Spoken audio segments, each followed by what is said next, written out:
നമസ്കാരം. Alpha palliative care daily ന്യൂസിലേക്ക് സ്വാഗതം. പ്രധാന വാർത്തകൾ. സ്റ്റുഡൻസ് അസോസിയേഷൻ ഓഫ് പാലിയേറ്റീവ് കെയറിന്റെ നേതൃത്വത്തിൽ റാന്നി സെന്റ് തോമസ് ഹൈസ്കൂളിൽ ആരുഷ് ക്ലബ് 30 മണിക്കൂർ ട്രെയിനിംഗ് പ്രോഗ്രാം നടത്തി. School head mistress Ruby Abraham അധ്യക്ഷത വഹിച്ചു. Alpha Thiruvalla centre nurse in charge Priyanka K Ramesh കിടപ്പിലായവരുടെ പരിചരണത്തെക്കുറിച്ച് വിശദമായ പ്രാക്ടിക്കൽ സെഷനോടുകൂടി ക്ലാസ് എടുത്തു.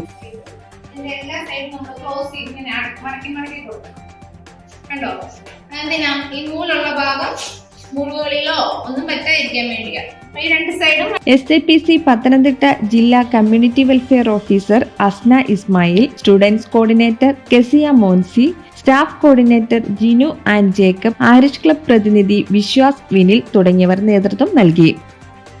ആൽഫ മാള സെന്ററും കൊച്ചിൻ ക്യാൻസർ സെന്ററും സംയുക്തമായി ജൂൺ 11, 12, 13, 14 തീയതികളിൽ നടത്തിയ ക്യാൻസർ സ്ക്രീനിംഗ് ടെസ്റ്റിന്റെ തുടർച്ചയായി രോഗലക്ഷണങ്ങൾ ഉള്ളവർക്ക് മാത്രമായി വീണ്ടും ക്യാമ്പ് സംഘടിപ്പിക്കും. ജൂലൈ 31 ചൊവ്വാഴ്ച മാള സെന്ററിൽ സംഘടിപ്പിക്കുന്ന പരിപാടിയിൽ സൗജന്യ മാമോഗ്രാം ടെസ്റ്റ് നടത്തും. രോഗലക്ഷണങ്ങളുള്ള സ്ത്രീകൾ ജൂൺ 28 വൈകിട്ട് 5 മണിക്ക് മുൻപ് പേര് രജിസ്റ്റർ ചെയ്യണമെന്ന് ഭാരവാഹികൾ അറിയിച്ചു.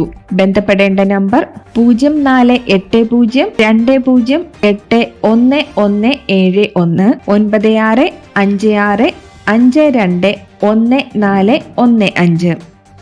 പേഷ്യന്റ് കെയർ സ്പോൺസർഷിപ്പ് ക്യാമ്പയിൻ വിജയിക്ക് സമ്മാന വിതരണം നടത്തി Alpha Kollam centre. Kerala state service pensioners association Kadappakkada sports ക്ലബ്ബിൽ സംഘടിപ്പിച്ച പരിപാടിയിൽ Alpha Kollam centre president advocate Santhosh തങ്ങളാണ് വിജയി ശ്രീകണ്ഠന് സമ്മാനം കൈമാറിയത്.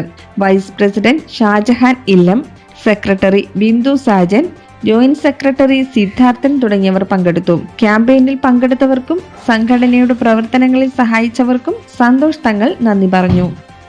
കൊട്ടാരക്കരയിൽ വിഷൻ 2030 ബോധവൽക്കരണ പരിപാടി ഇന്ന്. കൊട്ടാരക്കര വ്യാപാരി വ്യവസായി കോപ്പറേറ്റീവ് ഹാളിൽ രാത്രി 8-നാണ് പരിപാടി. കൊട്ടാരക്കര വ്യാപാരി വ്യവസായി ഏകോപന സമിതി എക്സിക്യൂട്ടീവ് യോഗത്തിൽ ആൽഫയുടെ പ്രവർത്തനത്തെപ്പറ്റിയും ലിങ്ക് സെന്ററിന്റെ ആവശ്യകതയെപ്പറ്റിയും vision 2030 state coordinator Amjith Kumar, community development officer Akshay Babu എന്നിവർ ക്ലാസുകൾ നയിക്കും. ഇതോടെ ഇന്നത്തെ വാർത്തകൾ അവസാനിക്കുന്നു. ജയ് ഹിന്ദ്.